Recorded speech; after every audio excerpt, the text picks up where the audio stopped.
Assalamualaikum dan salam sejahtera. Dua anggota komando polis terbunuh selepas berlaku pertempuran di kubu kumpulan penceroboh bersenjata dari selatan Filipina di Kampung Tanduo, Lahad Datu siang tadi. Pesuruhjaya Polis Sabah Datuk Hamzah Taib memaklumkan kejadian turut mengakibatkan 3 lagi anggota komando cedera. Manakala di pihak kumpulan penceroboh 12 anggota mereka didakwa terbunuh. Menurut Datuk Hamzah, kejadian berlaku kira-kira jam 9.59 pagi tadi dan berlarutan antara 20 hingga 30 minit.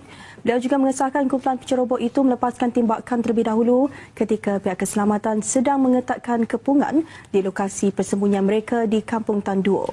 Beliau turut mengesahkan merampas beberapa senjata antaranya M16, pelancar roket, peluru dan beg pakaian. Tiada perintah berkurun dikuatkuasakan di Lahad Datu setakat ini, katanya kerana keadaan masih terkawal.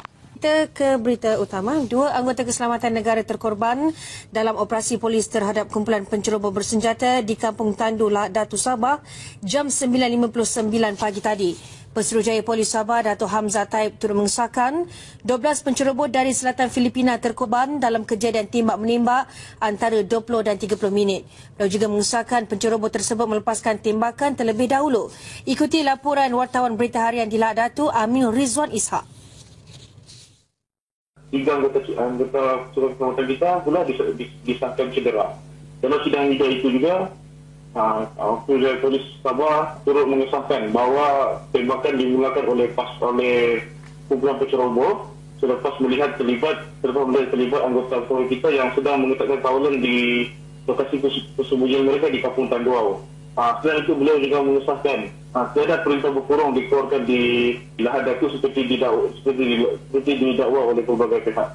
Datuk Hamzah juga menjelaskan pihaknya merampas senjata kumpulan, ada merampas beberapa barangan anggota kumpulan penceroboh itu seperti senjata M16, grenade launcher dan beberapa butir peluru, pakaian. Setakat ini kumpulan itu masih berada di kampung itu dan mereka dikepung, dan Pesuruhjaya Polis Sabah menegaskan bahawa keadaan adalah terkawal dan orang ramai tidak perlu takut kerana pasukan bersama kita in control. Mereka mengawal pasukan kumpulan penceroboh itu mengawal dengan ketat dan mereka tidak boleh keluar langsung daripada lokasi persembunyian. Polis mengenal pasti lebih 100 warga Filipina bersenjata itu menceroboh Kampung Tanduo sejak 12 Februari lalu. Mereka mendakwa waris berketurunan Raja Sulu dari selatan Filipina. Penceroboh itu menuntut agar mereka diiktiraf sebagai tentera di Raja Sultan Sulu. Mereka juga tidak mahu warga asal Sulu di Sabah dihantar pulang ke Filipina. Kerajaan Malaysia telah memberi mereka masa untuk meninggalkan negara ini selepas memujuk mereka meninggalkan Sabah. Pesuruhjaya Polis Sabah Datuk Hamzah Taib sebelum ini berkata penceroboh tersebut adalah orang luar yang datang ke negara ini dan mencabuli undang-undang dan kedaulatan negara.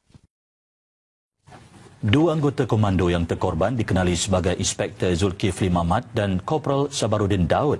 Inspektor Zulkifli, 29 tahun, berasal dari Besut, Terengganu. Beliau adalah Presiden Skuad Pasukan Gerakan Khas VET 69. Inspektor Zulkifli mula berkhidmat dengan PDRM sejak tahun 2006. Anak Allahyarham Inspektor Zulkifli ketika ditemui di rumah keluarga angkatnya di Taman Sri Putra dekat Tanjung Rambutan sebentar tadi.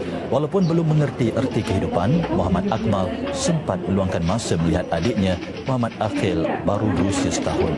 Ibu kanak-kanak ini, Noraziah Nur, masih diselubungi kesedihan dan belum bersedia menemui media. Beliau sedang ditenangkan jiran dan isteri beberapa anggota polis yang bersimpati dengan nasib menimpa suaminya. Beliau dilaporkan beberapa kali tidak sedarkan diri sejurus dimaklumkan mengenai kematian suaminya.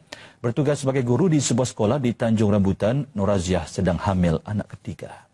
Turut maut di tempat kejadian Korporal Sabarudin Daud, manakala Korporal Azman Ampung yang cedera di bahagian punggung dan peha segera dikejarkan ke Hospital Lahad Datu untuk rawatan. Komando yang turut cedera dikenali sebagai Korporal Muhammad Tarmizi Hashim. Beliau mengalami kecederaan di bahagian tangan dan kaki. Manakala seorang lagi mangsa dikenali sebagai Konstebel Muhammad Khayyum Iqal Zulkifli cedera di bahagian bahu kanan dan kedua-dua belah kakinya. Beliau kini menerima rawatan di Hospital Sandakan. Semua mangsa adalah dari Skuad VET 69 Komando. Dalam pada itu, Datuk Seri Muhammad Najib mengucapkan takziah kepada keluarga anggota polis yang terkorban di Lahad Datu, Sabah. Saya sedih dengan kejadian yang berlaku di Lahad Datu pada pagi tadi, saya tidak apa yang saya berharap untuk dielakkan sama sekali, iaitu sebarang pertumpahan darah.